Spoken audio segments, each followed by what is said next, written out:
Hello and welcome back to ACRAC. I'm Jed Wolpaw, and I am really excited to have back with me today Justin Harvey.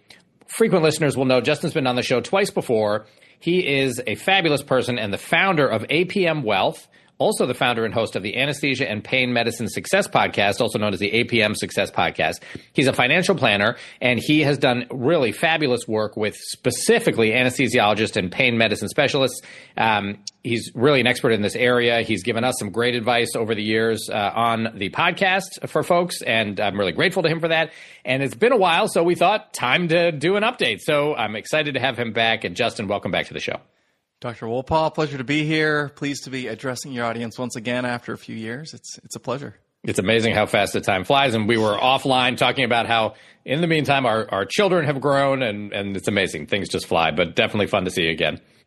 So let's start by talking a little bit about what's going on. It's a crazy time in anesthesia. Compensation since we last talked, it's reached a whole other level. So tell us a little bit from your perspective, what's happening with compensation and the employment outlook in anesthesia? Yeah, so at baseline, it's not possible for America to manufacture enough providers of anesthesia of all different types, MD, DO, CRNA, and others. And with the demographic bulge of the baby boom that is moving more and more into procedure land, it's just anybody who's listening to this podcast is never going to have to look too hard to find someone who wants to hire them. That continues to be true, and that is continuing to put upward pressure on wages, as I have observed in the last few years. I have here the MGMA data for anesthesiology for 2024, which is looking at 2023 numbers. And I can tell you that it's moving up every single year. And anecdotally, I'm talking to my clients and I'm seeing their real-time changes in compensation across all different practice models.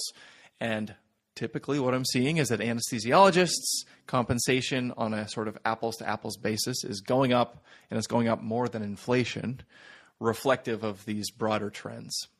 Yeah, fabulous. So that's a good news for anybody, as you said, probably anybody listening to this podcast, whether they are a practicing anesthesiologist or CRNA right now, or they're in training, or they're a medical student thinking about doing it. And this also we see reflected in the just skyrocketing competitiveness of anesthesia as a field. I know very firsthand how hard it is to get into anesthesia residency. I've heard anecdotally that it's getting harder and harder to get into CRNA school. So, I mean, I think this is just what's happening. The market is making it a much more competitive specialty than it ever has been before. How does subspecialty choice impact this? So, I think this is probably less true, though it's not my world. I don't know as much about it for CRNAs, but certainly for anesthesia residents, they are often these days torn. Do they do a fellowship or do they not do a fellowship? I'm sure you have clients asking you these questions. How do you counsel them? What are the things they should take into account? Yeah. This is a great topic, and I'm very interested in not only the sort of career implications, but the economic implications, which is more my specialty, but they're both really important. And then there's personal and lifestyle considerations as well. I just recently talked to, I don't know if you know Dr. Jimmy Turner, who I do. I've had him on the show. Yeah. Yeah. He has a podcast called Money Meets Medicine, and we just talked about the economic impact of a fellowship. And good reasons to do a fellowship would be, for example, a clinical expertise that is a subspecialization that is so unique that I couldn't do it without the fellowship. That would be a good reason to do that. And you want to focus on that subspecialty going forward. A bad reason would be, I have imposter syndrome. I'm not quite ready for private practice, so I'm going to kill some time and take the path of least resistance, which is staying in the comfort zone of academic land while I sort of work some things out. Now, this is easy for me to say. I'm not a doctor, so you have to all take this with a grain of salt. But I would say if that is even a fear of, oh my gosh, if I don't have 3 board certifications, I'm not going to be able to find a job. That is patently false. So these would be not good motivations. And the economic impact of being on that PGY scale for 1 extra year, or God forbid, 2 or 3 extra unnecessary years, it's very large. And if you save a meaningful amount of the delta, meaning if I take that first year of attending hood and I take Dr. Dolly's advice and I live like a resident for one more year and I bank the entire difference, not for forever, but for 1 year, the effect at age 65 is a 7-figure number, somewhere between 1 and 2 million, depending on your assumptions, per year of fellowship. That's assuming that the fellowship does not increase your earning potential. So if I do an additional board certification that doesn't make me make more money, then it's going to cost me $1 to $2 million at retirement. Now, if you're going to retire with like $9 or $10 or $11 million anyway, does that really matter? Perhaps it does not. And if that puts you on a clinical path that you really like and are going to be happy with, then that's all we need to know. And then fellowship is a good fit. But there is a real economic trade-off that needs to be acknowledged. And, in the specialty of anesthesiology, pain medicine is a good example. Like if you're doing pain, especially if you're going to do exclusively pain, that's its own thing. So you can't just start doing pain without the fellowship. But there are other parts of anesthesia that you can continue to do. My wife did not do a fellowship, and she is very busy at the trauma center here locally doing all kinds of things, high acuity. She's very happy. And I think we would both look back now and say, there was a time when we were talking about, should we do it, should we not? I didn't know then what I know now about the trade-offs, but we have been, it has worked out for us, I will say. Yeah, and that's an important point. I'm glad you brought up your wife because, for folks who maybe didn't listen to the last couple episodes you've been on, the fact that you're married to an anesthesiologist, I think is really significant, right? I mean, you have a real insider's look at this, not just from your clients, but from your wife as well. And I think that gives you huge benefit in terms of how you can look at this. I agree with you. And the advice, take it or leave it, that I give our residents is that, like you said, I don't think doing a fellowship just to do a fellowship is a good move ever, and certainly not in the era where it can be a 7-figure change in your eventual financial situation. But I also don't think money should be everything. Now, I do think that there are some people for whom actually there really isn't a choice, right? Like they may have a sick family member who they're supporting, that they need to make the money now. But for most people, I think they can do it. And the question is it worth it? And so the question I tell residents to ask themselves is, if you look at the next 30, 40 years ahead of you of practicing anesthesiology, do you think you would be equally happy whether you did a fellowship and whatever that career path was, or versus if you didn't? And if the answer is yes, then it's not worth doing the fellowship. But if getting to, like the example you gave, if getting to practice pain medicine, or like me, I could not practice critical care in an academic setting like I do without having done an ICU fellowship. If getting to do that, which for me it absolutely does make my career richer and make my job satisfaction higher, if that's the case, then 40 years of increased job satisfaction in my mind is absolutely worth the financial sacrifice, especially when you're still going to be doing quite well financially, right? So that's the question to ask yourself. And that doesn't make it easy because it's hard to look forward in time and figure that out. But that, I think, is the way to try to think about it. Yeah, absolutely. Couldn't agree more. So, Justin, you work with a lot of docs. What are some of the common financial mistakes that you see them making in, let's say, the first 5 years out of training? Maybe this can be a good way for people to try to avoid those mistakes if they're just getting started. Yeah. So transitioning from training into attending hood, it's just a totally crazy and tumultuous time typically, because you're usually thinking about getting married, or maybe you've been married recently. You're usually thinking about starting a family if you want to have kids. You're maybe relocating. You're probably getting a 5 to 10x raise. And there's just a lot of noise personally, financially, and it can be hard to even get oriented in terms of what's most important. It's always a good idea, if we think about a couple big decisions you're going to be making when you finish training. You might be buying a house. You're probably going to accept a job. You're probably going to have different needs in terms of insurance. You're probably going to be making more money and you need to do something with it. A lot of the mistakes are often associated with these decisions. So if somebody was to take a job and not hire a lawyer to look at the contract, I think that's a terrible, stupid thing to do. Like if there's $500,000 on the line, pay someone $500 to look at it and make sure that you're not going to have this thing blow up in a way that is going to be critical to your ongoing success and happiness. As your income increases, your needs for insurance increase. Like you should probably look at all of your home, auto, umbrella insurance, and what you've been sort of skating by with whenever you're on the PGY pay scale. It's just not a good idea to maintain those low policy limits anymore. So like on auto, you should probably have like the highest possible limits on your auto coverage, and you should probably throw an umbrella on top of that. Homeowners, robust insurance is really important. One of the benefits of being a high-income professional is there's a lot of things in life we can't control.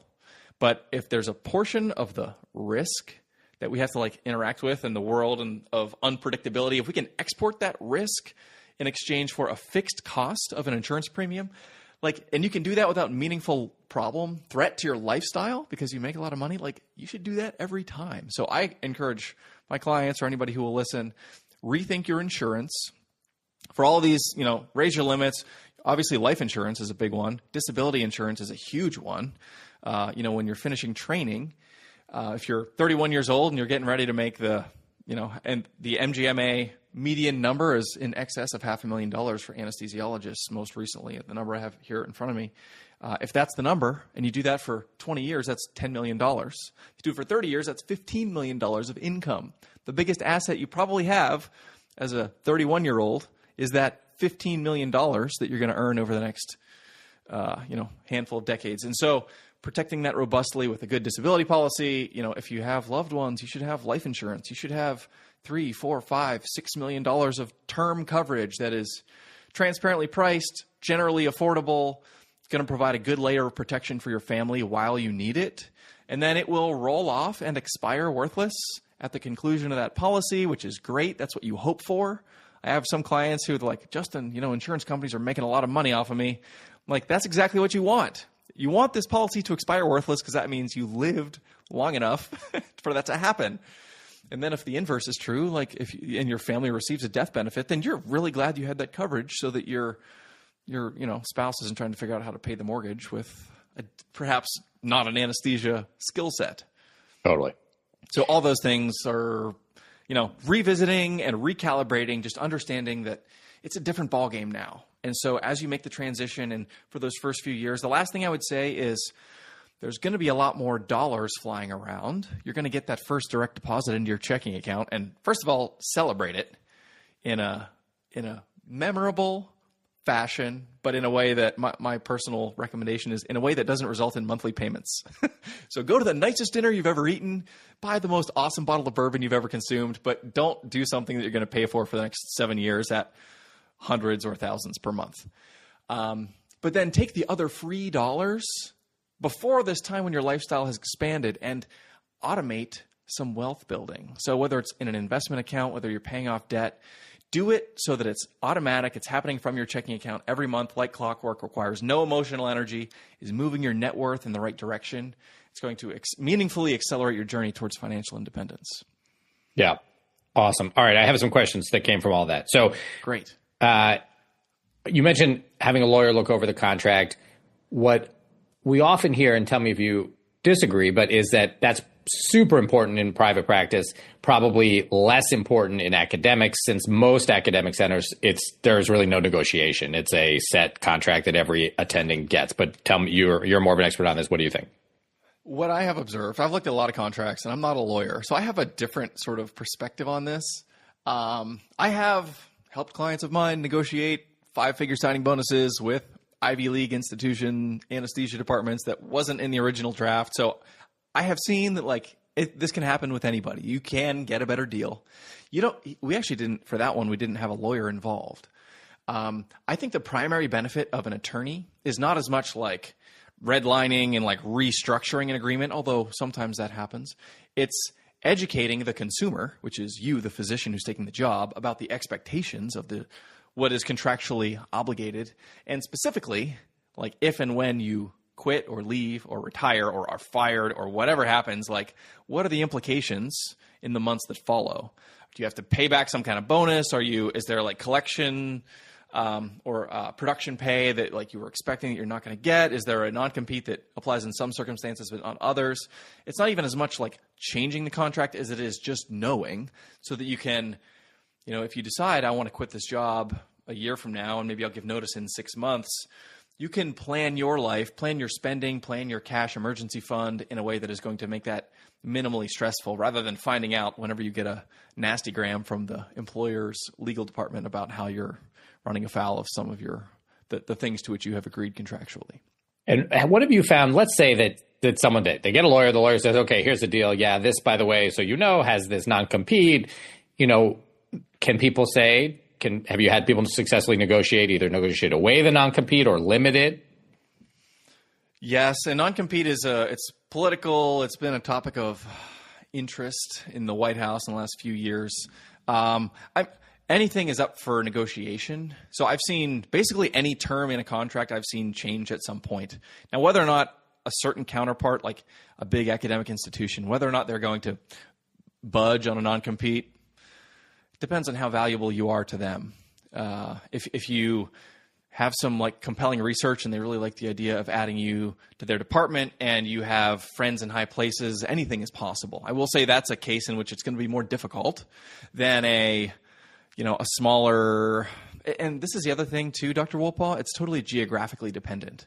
Every region, every city, they have their own sort of flavor of the anesthesia landscape and medicine in general, but anesthesia in particular. Some states are like a lot of private practice. Some states are dominated by a big private equity-backed group. Others are a lot of hospital employed. Others where it's like rural, it's like a combination of hospital employed and locums just because it's hard to recruit. So those variables are also going to be meaningful determinants of the nature of the negotiation and the flexibility you're going to experience as part of the dialogue around that. Yeah, great. How about term versus whole life? You laid out you should have all this term insurance. I have found that insurance brokers love to try to sell you whole life insurance. What do you recommend to your clients? Yeah, well, this is a tool. Insurance is a tool. So there's a job that is suitable for every tool. I will say that whole life insurance, I see it a lot more than I wish that I did. Meaning it's sold to a lot of people who don't need it, and typically it's more costly. It does, I will say economically, this is one thing to be aware of. Whenever you buy an insurance product, there's always a commission associated. Whole life insurance has beefy commissions, and so I think part of the reason we see a lot of them is because advisors, and I'll put advisors in air quotes this time, insurance salespeople get paid to find reasons to sell whole life. There's a lot of good people, good financial advisors out there stuck in bad business models that incentivize things that aren't necessarily aligned with physician financial success. I think if you're under the age of 40, you basically should never have a whole life policy. I don't like carte blanche rules like that, but if you're getting sold or pushed something like that, it's probable that it doesn't make sense for you. Now, if you're financially independent, if you're looking for advanced estate or business planning strategies, there can be exceptions. I've even seen some cases where you would get a whole life policy for your kid in a certain sort of scenario where you're preserving their insurability for expansion later on. And if you have some specific fears or genetic predisposition to something, or, there can be reasons. They could be good reasons. So I don't want to totally write off the tool, but I will say most of the time just get term and call it good and you'll probably be fine. Great. Now, you mentioned it's a good idea to automate wealth building. You said, have automatic transfer from your bank account into something. What about, does that include 529s? Do you recommend people, assuming if you know you're not going to have kids, doesn't make sense. But if you're going to have kids or you already have kids, should they be automatically putting money into a 529? I do have some clients that don't have kids that do have 529s for different reasons. The nice thing about 529s is they're portable between relatives. So you could open one for yourself and maybe you can do some sort of educational program, or you can use that to pay for your nieces and nephews or any things like that. I will say 529 benefit is attached to the jurisdiction in which you live. So one of the benefits is you get a state income tax deduction, meaning if you put $10,000 into a 529 and your state permits it, your state taxable income will be reduced by $10,000, and your state income tax will be reduced by your state income tax rate times $10,000. So to use an example, if it's a 6% state income tax rate, you put 10 grand into 529, $10,000, 6%, $600 reduction in your state taxes. So that's one of the benefits. The other benefit is the tax-free growth that you enjoy of the 529 until whenever you take it out for a qualifying education expense sometime in the future, there's no taxes on the growth there. Some people only enjoy one of these benefits, meaning if you live in Florida, Texas, Nevada, another Washington, another state that doesn't have state income tax, you don't get a deduction. So that's one sort of drawback, but you do get the tax-free growth. You also want to consider a 529 is a restricted asset. It can only be used for certain purposes, meaning qualifying educational expenses. So it doesn't always make sense to have $200,000 or $300,000 or $400,000 in a 529, because if your kid wants to become a welder or gets a big scholarship or doesn't want to go to grad school and ends up doing an in-state tuition program that's more affordable, you can end up with a bunch of extra money that you're like, well, we either got to give this to a sibling of my child or some other family member, or we have to take it out and deal with the penalties associated with not using it for a qualifying expense. So often what I will do is, if we're talking about college funding, I'll say, let's think about the presumed total cost of attendance based on your child's likely trajectory, based on your state of residence and all that. And then let's fund somewhere between 40 and 70% of the presumed total cost with a 529. That gives you some buffer to say, we'll just pay for some from cash flow. We'll maybe allow our kid to, chip in for some. We're going to apply for scholarships, and we're going to actually, this is a good, sort of as an aside, one thing, Dr. Wolpaw, that I'm particularly interested in, and I'll bet you would be too, but you've thought about this, is like, how do I create a child who understands the value of a dollar, who isn't going to be a spoiled brat, who, if you're listening to this podcast, you may be in a top 1%, top 5% income household, if not today, then someday. And you're going to have headwinds for having normal, respectful, hardworking children who understand the value of a dollar. One way to help them to learn this is to invite them as a stakeholder in their own education to say, listen, mom and dad worked really hard. We saved a bunch of money. We're going to pay for half. We've got it in a 529.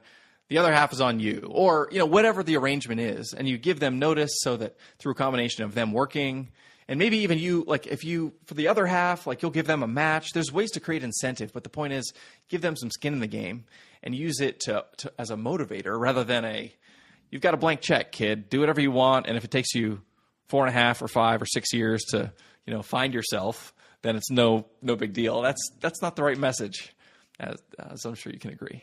Couldn't agree more. Yeah, I actually heard Gordon Ramsay interviewed on a podcast the other day, and he was saying that as his kids were growing up, he and his wife, they never let the kids fly first class. So they would fly, he and his wife would be in first class, the kids would be sitting back and coach, and that was always the case. And they would told their kids, like, you got to know what it's like. You need to earn, this is the incentive. You want to be able to fly up here one day, you got to work hard.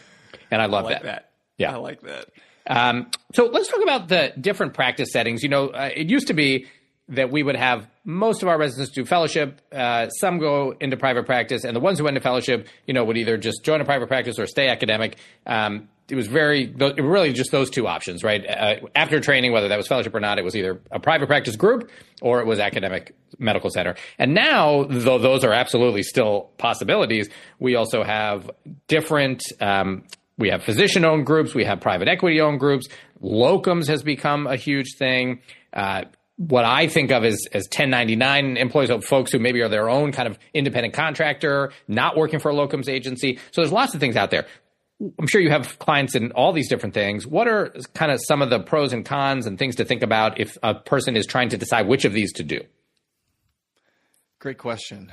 Similar to the fellowship question, taking a full-orbed view of what you want your life to look like is a necessary first step. So, in academic medicine, there is a lot of intangible. I mean, frankly, there's like the infrastructure, the full cadre of benefits, both in terms of like compensation, but also retirement plans. And maybe there's like a tuition reimbursement thing, and maybe there's access to resources and other. It's a very different experience than, okay, I'm 1099 and I'm like trying to direct contract with a surgery center down the street. So if you like being the hired gun type, then you don't want to be in the ivory tower. But if you like the collegiality of, advancing the specialty and the research that comes with that, and the benefits of like, I want to send my kid to this institution and I get it free tuition, like that's huge. We just talked about 529s, and it's nice to not need them if you can send your kid for free. So all of that has to be considered. I will say that the wealth building journey, in terms of the economics of these different settings, it's helpful to think about the differences and understand that to optimize the wealth building journey in the different settings, it's helpful to understand the characteristics of each. So if you're in the academic world and you have a 403B, maybe you have a 457, maybe you've got some other, like a 401A, or there's other tax deferred opportunities depending on the institution. You just want to understand, what are all of these and how do they all work? A 403B is almost always worth using, maxing out, investing aggressively as a young doctor and letting it ride, letting it grow for the future. 457s, which is it's a different type of retirement plan. It functions like a 403B in that it's a pre-tax paycheck deferral into an account, the same limit, $23,500, but it's an unsecured asset of your employer, which basically means there's a lot of limitations that you experience in a 457 that you don't in a 403B. I will say there's two types of 457s, and without going all the way down the rabbit hole, you've got to know if it's a tax exempt or a governmental plan. Those are two different types of 457s. The governmental is more friendly with more options for, can I roll this into an IRA? Can I roll it into my new 401k? Can I take it with me when I go? Versus a tax exempt, which is like, you have to distribute it when you leave, or you have to distribute it in installments over 5 years when you leave, or you have to just let it sit until age 65. The options are much more limited. They're so limited, in fact, that if you have a tax-exempt 457, I will often encourage clients to actually not use them, even though it is pre-tax. Like I'm not maximizing my pre-tax savings if I'm not using this 457, but because the options are so limited, it doesn't always make sense. Because imagine you save $23,000 a year for 4 years into this account, it grows to $120,000, and then you want to leave. And now you're like, all right, well, I guess I got to distribute this 457. It's $120,000 of income, taxed at ordinary income rates. And so all you did was like create a big tax problem for yourself. And you sort of accumulated that tax problem and then dropped it on your head all at once. The governmental 457 is not like that. It would roll into a new employer plan. So in the academic setting, understanding the flavors of the different plans is helpful. Conversely, if you're in, I'll take the other sort of extreme end, like locums or 1099. So 1099 is the tax form that indicates self-employment income. So you could be working through a locums agency, or you could be direct contracting with a site of service. And maybe you're making your own schedule. Maybe you're like, I've got income goals. I want to make $1.2 million a year by just doing back-to-back call shifts for until I can't see straight. I know some people that do that. And if you're like motivated to pay off debt, or you want to pay for that, whatever the motivation is, that's cool. When you're self-employed, which is what that is, it's self-employment, your income creates a responsibility for you. With responsibility, there's a lot of flexibility and opportunity. You can do a solo 401k, meaning a one-person 401k plan where you're saving for yourself. You can do a match for yourself. You can generally save all the way up to what's called the Section 415 limit, which is $70,000, 70,000 for 2025, in a 401k as the one-man show. So if you're working locums and you're making $500,000 or $600,000 or $700,000, you can shield a meaningful amount of that from taxes by using a solo 401k. That solo 401k is not available to you if you are working in a private equity group or an academic institution, only if you're self-employed. In addition, when you're self-employed, you can take deductions. You're running a business, you're expensing miles, you're expensing meals, you're expensing the new laptop that you needed to buy in order to do the job that you do. And so there's some privileges that come with business ownership. And there's also, I need a CPA who's going to be engaged because the tax complexity is a little bit greater and all of that. I think there's a happy medium in terms of, I see people who have like a main gig, we'll call it, where they're getting either in an academic setting. I have some clients who are doing this, or in just a bigger private group or even a smaller private group. Plus, they have enough vacation that they dedicate some of their vacation to doing that 1099 or locums work, where you've got your W-2 wages and you've got the benefits of the employment infrastructure. You've got your company 401k from your employer. You've got the HSA and the healthcare. Plus, maybe you've got another $100,000 of self-employment income from the locums work. And you're doing the solo 401k on the basis of that locums work. And you're taking some expenses. And you're sort of enjoying the benefit of both sides. That's a really interesting place to be. And when we talk about automating savings and accelerating the financial progress through the different parts of the healthcare ecosystem, that can be an interesting opportunity. Yeah. Go ahead. One last one that I'll mention. So in terms of like the private groups, so the private practice means a lot of different things, as you pointed out. Sometimes it's like a physician owned, sometimes it's private equity owned and still technically private because it's not a nonprofit, it's not a hospital, it's a group that is not publicly held. In the private equity backed groups, which is a meaningful percentage of anesthesiologists in America, these tend to be a little bit skinnier in terms of benefits. In some cases, depending on the market, we see compensation be higher to attract physicians. But in this setting in particular, it's very important to lean into the automation, lean into the contributions from your checking account into other investment accounts. And usually it means not just your 401k, because you're going to max out your 401k. And then you've got to be saving probably, approaching six figures or into six figures. We use round numbers, $500,000 of income, $100,000 of savings, that's a 20% savings rate. I typically encourage my clients to at least start at 20% and see if that can be reasonably accommodated. Now, Justin, let me just ask you about that. Yeah. So someone whose salary is $500,000 a year is taking home after taxes, what, $300 maybe? Depending on the state, yeah. So let's just to make the numbers easy. Yeah, let's just say 300. So, but you still would say that they should actually. So then, what if they're saving 100,000? That's actually 33% of their take-home income, and that's what you would recommend. That's another way to express it. Now, if they're maxing out their 401k, they are reducing their taxable income, and that 300 is going to creep up a little bit. But you point out, taxes are expensive. Frankly, when you're an attending, they're probably going to be the biggest expense every year for the rest of your life. And that's why tax-sensitive saving strategies are really important. Stay with us. We'll be right back. Hey, folks, if you've ever been listening to a patient's heart and lungs in pre-op and wondering if there's some mild wheezing or a faint murmur, you are not alone. I used to struggle with this all the time until I got my echo.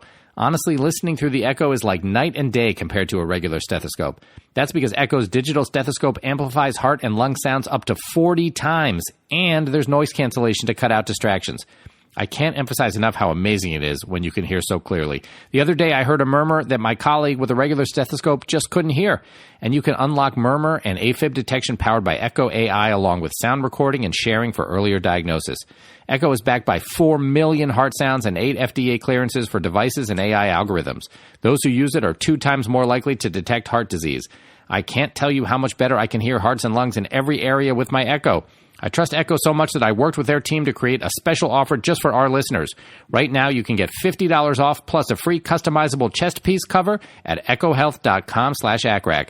Your purchase is HSA and FSA eligible and may qualify for CME reimbursement. Plus, Echo guarantees you'll detect heart sounds and lung conditions more confidently. If you don't, return it for a full refund. Go to echohealth.com/ACCRAC for $50 off plus a free chest piece cover. That's EKOhealth.com/ACCRAC.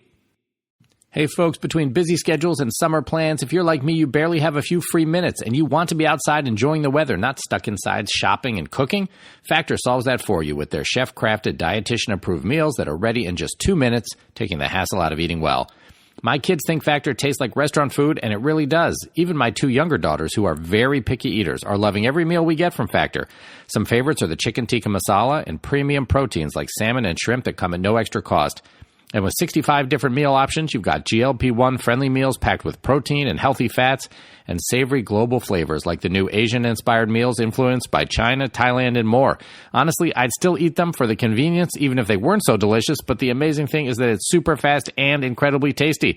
I wouldn't have believed it until I tried it. Get Factor if you want all the flavor and none of the fuss. Get started at factormeals.com/ACRAC50 off and use code ACRAC50 off to get 50% off your first box plus free breakfast for a year. That's code ACCRAC50OFF at factormeals.com/ACRAC50 off to get 50% off plus free breakfast for an entire year. Hey folks, I want to dive deeper into something that I think can truly make a difference for healthcare workers. Figs scrubs, made for awesome humans. These are scrubs that have our needs in mind. They're durable, antimicrobial, and super comfortable, which matters when you're 10 hours into your shift. I love my figs, and let me tell you, my wife, a pediatrician, loves hers so much that it's all she wears to work. Ever since COVID, she's all figs all the time. It doesn't matter if you're a dentist, a nurse practitioner, an anesthesiologist like me, or even a med student starting out. Investing in a couple pairs of figs is totally worth it. We're partnering with Figs to get you 15% off your first purchase when you use code FIGSRX at wearfigs.com. Figs goes beyond scrubs, too. They've got shoes, underscrubs, and even jackets that will make the ever-present hospital AC seem like a thing of the past. And they come in a wide range of colors that will let your personality shine through. Try Figs today by going to wearfigs.com and get 15% off your first order when you enter code FIGSRX at checkout. Hey, ACRACers, we are thrilled to have as a returning sponsor the one and only TrueLearn Smart Banks.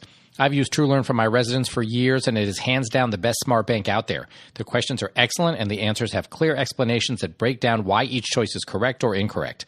I love that it's customizable, so you can target weak areas or take a longer or shorter practice exam anytime.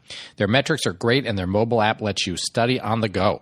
We use their ITE, basic, and advanced smart banks for our residents, each with 1,000-plus questions, realistic visuals and graphs, and even a calculator that mimics what you have on the exam. Our residents love it and get great results. TrueLearn even has a CME Smart Bank where you can get AMA, PRA, Category 1 credits after you finish training, and an adult cardiac anesthesiology Smart Bank as well. And now they have a fabulous flashcard product, which you can check out, and I highly recommend it. Go to TrueLearn.com and use code ACRAC to get $25 off residency exams, USMLE, and Comlex Smart Bank subscriptions of 90 days or longer, and up to 20% off other healthcare exam subscriptions. We rely on TrueLearn for our test prep, and I recommend you do the same. TrueLearn.com and use code ACCRAC. All right, and we're back. Yeah. Okay, great. Just so everyone understands the numbers, basically the more you can save, the better. Yeah.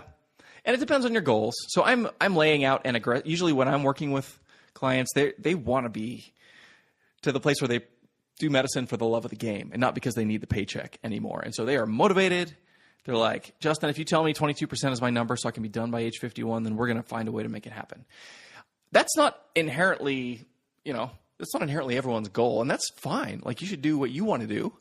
But when it is attached to a goal, it's easier to do it because you know what you're moving toward. And so if I told someone, save $100,000, I'm like, oh my gosh, I can't.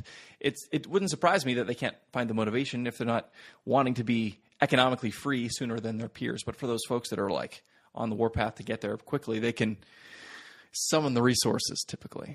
Yeah. Okay. So, sorry, I interrupted you to ask about the taxes thing, and you were going to say something else. Yeah. So if you're in an institution where I'll say it's a little less benefits rich, and I have observed that this is true in some of the private equity backed groups, you've got to make it happen elsewhere. You can't you don't have the 403B and the 457 and the 401A and maybe like a pension plan if you're also related to the municipality. You've got to do the 401k, which is 23.5. And then you're probably looking at we got a backdoor Roth IRA we can do, maybe one for your spouse if you're married. And then we've got taxable investments, which is this other bucket that I haven't really talked about yet, but it's just a regular brokerage account that you can put money into, invest in mutual funds, ETFs, individual stocks, whatever, index fund. If you're going to do it yourself, I'd say let's keep it, do index funds, keep it kind of broadly diversified.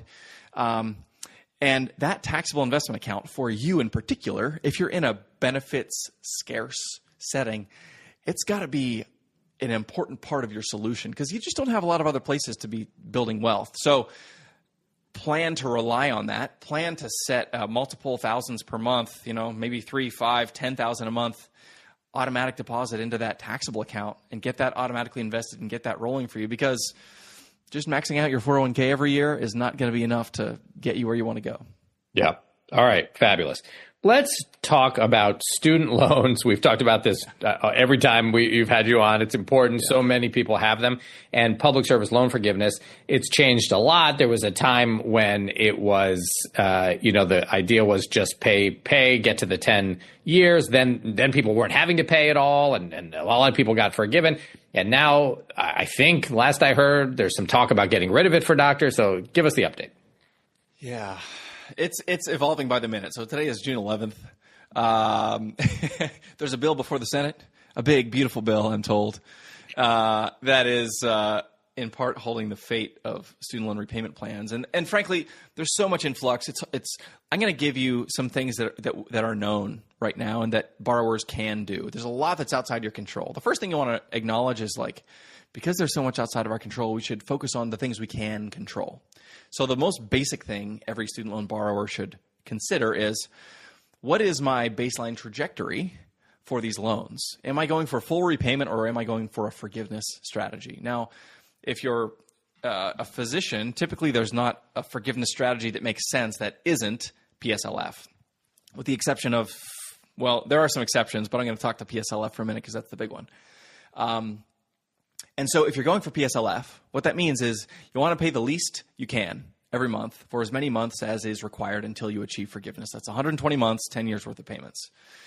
You've got to be on an income-driven plan.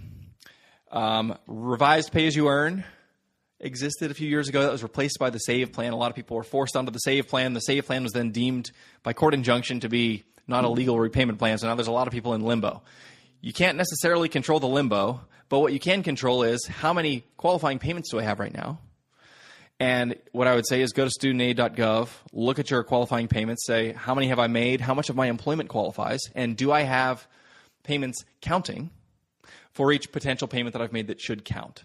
If not, what you need to do is do your employer certification form where you'll fill out the ECF and the portal now has a pretty intuitive tool, the PSLF help tool, where you're going to enter in the information of any qualifying employer. You're going to put in the dates and the HR contact, and they'll send that away for counter signature, and then you will get the credit. And as far as I can tell, this mechanism of the infrastructure is still functioning properly. So if all your months haven't counted yet, get up to date on that. If you find yourself in SAVE forbearance and don't want to be, or you're wondering about buyback. So there's this other thing called buyback, where if you have been in periods of involuntary forbearance, you'll be able to pay retroactively the amount that should have been associated with those months of forbearance in order to get the PSLF credit that would be due to you. Buyback is, I just saw an email the other day. There's a long queue of buyback requests. Something like 2 or 4% of them have been processed. It's very slow going. It's hard to say what the destination is of the buyback train. If we get back to the 35,000-foot view for a minute, I haven't seen anything that makes me think that PSLF is going away for people who are current participants who have been in good faith completing this process. If you're one of those people who's like 6, 7, 8, 8.5 years in, if I was a betting man, and I've got a lot of clients in this position that I've been helping along, if I was a betting man, I'd say we're going to get there. There's a lot of variables that still need to be codified, clarified. There's a new payment plan that probably needs to be created. But my intuition is that Congress, for all of these borrowers who are already doing, who have been on the path, they're not going to change the rules of the game for these people. There's a lot of talk about changes on a go-forward basis for new borrowers starting in 2026 and following, and this is a whole separate conversation, but I think that probably should happen. I think having uncapped borrowing with no credit underwriting for higher education where you don't have to prove that the degree is going to make you enough money to pay those loans back, there's a reason that banks don't do that because you would go bankrupt. So does it make sense for the government to do that? I'm not sure. Does that contribute to the inflation that we've seen in cost of attendance? Almost certainly. But that's a whole separate group of borrowers. So for today's borrowers, one additional thing I would say is there are people, I'm thinking about Student Loan Planner. which is a company, studentloanplanner.com. My friend Travis Hornsby started that company and does student loan analysis. It's their primary business is they will help you with a specific student loan plan. Whether it's them, there's a number of other experts out there. CSLP is a designation, Certified Student Loan Planner. That is it's kind of like the CFP. So I'm a CFP, Certified Financial Planner. The CSLP is a student loan equivalent designation for a financial person to be an expert in student loans. So consulting with someone like that, with Travis's team or with another CSLP professional, could be worth doing to get a detailed plan so that you know what lies ahead. Now, I will say this. Even the experts are as limited as the rest of us, just waiting to hear from Capitol Hill. Like, is this payment plan going to be here tomorrow or not? It's hard to plan in detail with a lot of those like payment plan specific questions. Should I do buyback today versus, should I get on this plan versus that plan? Those specifics, unfortunately, right now in the environment that we're in, it's just very, very, very difficult to give good advice because we're just working with partial information. If you've never had a consult with a group like that, I would say getting one is a good idea. If it was me, I'd probably wait like 3 months just to let some dust settle. Maybe there will be a new payment plan that gets rolled out. We'll understand a little bit more about what that is, and then we can commit to something that actually is going to exist. But all of those things I think are worth considering.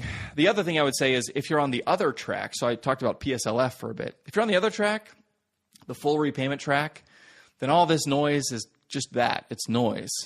You should probably be, you want to pay off your loans aggressively, as aggressively as possible is what I would say. And so getting a good interest rate, if you're on the save forbearance and you have 0% still, meaning you're not accruing interest currently for the rest of 2025, perhaps, if that's you, great, leave it alone. If the interest rate kicks back up and you're seeing that you're at the 6, 7, 8% interest, that's a good time to consider refinancing. So you're going to want to consider going to a private bank, SoFi, Earnest, LendKey, one of those guys, and taking your 7% and refinancing it at 5% or something like that. And then you can get on a fixed payment plan and knock it out. It's important to note that when you do this, you're permanently saying no to PSLF. You can't undo this. This is an irrevocable action. So that if you change your mind, if you find a great private practice job and you're like, all right, I finished training and I'm in private practice, PSLF is not open to me, so I'm going to go ahead and refi. And then that private practice group gets absorbed by the hospital. And then all of a sudden, your job does qualify because you're actually technically paid by a 501c3 and you refinanced. Too bad, so sad. There's no going back. So you got to be really, really, really, really 110% sure that when you refi, that is the path that you want. It's an easier decision if you've only got $50, $100, $150,000 outstanding. If you've got like $300, $400, $500 of student loans, the stakes are higher. So just be really sure. Actually, I had one client in particular coming to mind who it was this exact situation. They got the job at the private practice. She said, all right, Justin, I'm ready to refi. I was like, you just took this job. Let's just let it simmer. Let's make sure the job is what we think it is. And turns out it was a very pernicious work environment. All the call was stacked onto the associate doctors, and all the partners were a little less participatory in the call pool, shall we say, such that it was untenable for her to continue to work there. And she ended up quitting and working at the local academic center in a matter of 9 months or so. And all of a sudden, she's back on the PSLF train, and now she's moving expeditiously towards forgiveness, which I've got my fingers crossed that we're going to get there, and I think we will. But the point is, had she done that refi whenever she took the private practice job, she would have been out of luck and had to, on the academic salary, repaying the entirety of her loans. So it's not easy. The path forward is not always clear, but in particular with that refi decision, always just double and triple check that your trajectory is what you think it is before committing to that. Yeah, absolutely. All right. Justin, when you look across your clients, are there things that when you think about the ones that are having the most success, are there things that are kind of in common that you can say, here are some things that the people who are doing this right, who are feeling good about it, and from your perspective as their financial advisor are having success that they have in common that you'd kind of point out to people? Yes. The first thing I would say is getting clear on your values and the goals associated with those values. And if you're married, this means collective values and joint goals. And the reason that's important is twofold. One is there's going to be trade-offs where we're going to spend a little more or we're going to sacrifice in a certain area to move towards a value or a goal. And so it gives you that sort of paradigm for decision making. The second is it will allow you to splurge, to spend lavishly in certain areas that are in accordance with your goals, that are in alignment with your values.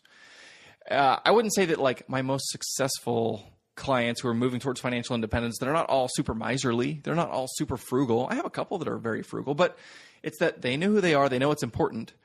They identify their goals, and they have a couple areas where they're willing to splurge, and they have things that really make them happy. And in terms of investing in their family culture and their relationships, maybe it's generosity or charitable pursuits, they do those things with meaningful amounts of their resources.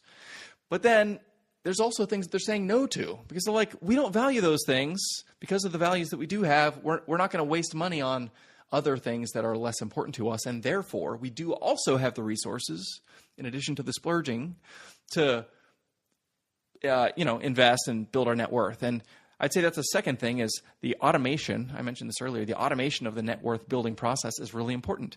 It's much more difficult to make progress in anything if it requires you to emotionally engage and say, okay, like I got to remember to do this, and then I got to take action to get in and transfer money into the investment account, and then I got to invest it. Like, let the robots do that for you. It's 2025, people. Set up automatic everything. Even on just the retail platforms, it's possible to do this. If you just open a Vanguard or a Charles Schwab account, you can typically set up for a certain day of the month automatic investment, and that will be that's a huge just bit of jet fuel to help people along on their journey. I think other characteristics of people who are successful in pursuing building wealth is that they're less prone to comparison. Either they're wired to be less comparative in terms of lifestyle and keeping up with the Joneses. They're either wired that way or they build the muscles and they create the discipline around. And you know what really helps with that is the conversation around values.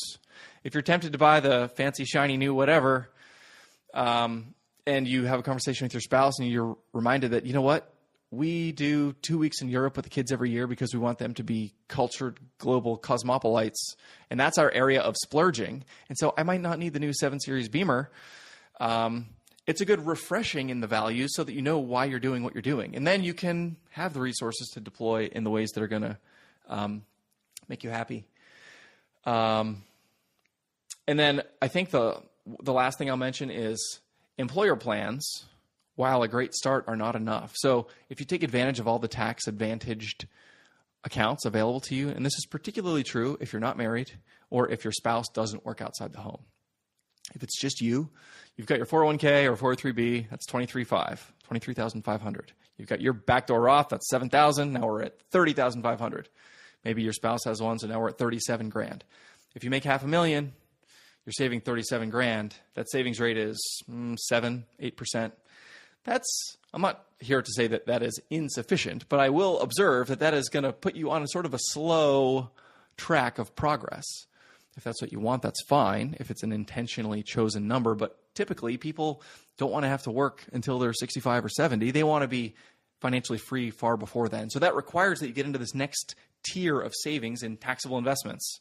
So you're opening that taxable account and you're funding that with that $3,000, $5,000, $7,000 a month as a way to augment the retirement plans provided by your employer. The clients of mine that are making the most meaningful progress, they're doing, yes, the employer stuff, but also they're sort of taking matters into their own hands and saying, we know this is not enough. We want our savings rate to be higher, and therefore the taxable account opportunity is something we're going to take advantage of too. Yeah, I mean, that all sounds super, super important. And I think it strikes me as one of those things that you have to put the effort in up front to like commit to it, set up the automatic stuff, but then you just adjust. I mean, it's like how we all adjust. Very few, I don't know anybody who, when they become an attending and they're making more money, all of a sudden they're just like, I've got all this money, I don't know what to do with, right? We adjust to the money that we have, for better or for worse. So I think if you get rid of that money, automatically, then you're going to see the money you're left with is what you're going to adjust to. But if you don't do that, you're going to end up adjusting to this higher amount. And it's much harder than to say, actually, now I'm going to give up a few thousand a month. Absolutely. I don't buy ice cream for a reason, because it evaporates immediately when it hits my freezer. It's gone in like 2 days. I love ice cream, but I don't miss it. I don't actively sit around and think, man, I wish I had some ice cream right now. I put myself in a situation where the baseline decision is the right decision, and then I don't have the emotional angst that comes with trying to do the right thing after that. Absolutely. Love that analogy. All right, one more question for you. We've heard a lot about, and who knows, this could change any moment, but there may be cuts to Medicaid. There may be, there certainly seem to be cuts to NIH funding. How should people be thinking about them? There's a lot of stress out there. People in academics are very stressed about the NIH cuts, even if they're not researchers. Their department is looking at cuts, and then Medicaid cuts, depending on obviously payer mix and stuff, could really affect people in private practice. Do people need to worry about that? Any thoughts? Yeah. So this is going to have asymmetrical impact across different practice settings and specialties. For the purposes of your audience who are in the OR doing anesthesia primarily, or perhaps regional stuff. Whenever you're in the OR, the good news is you're in the part of the hospital that's making a lot of money. And so you don't need to be a surgeon. You could be an anesthesiologist, and the hospital is strong. And that's why anesthesia pay has continued to go up and not only remain stable, but outpace inflation in recent years. It's because hospitals need to keep making money and they need to keep their ORs cranking. So it's true that they've talked about Medicaid cuts. I mean, frankly, Medicare right now is paying something like $32 per ASA unit / RVU. I don't know about you, but if you take 32 if it's a 15-minute, multiply by an hour, 32 times 4 is $128. I don't know any anesthesiologists who are working for $128 an hour. You couldn't hire someone to do that. So there's already a massive subsidy happening for the specialty, because it's true that there have been cuts and cuts and cuts and cuts and cuts to the physician sort of work reimbursement.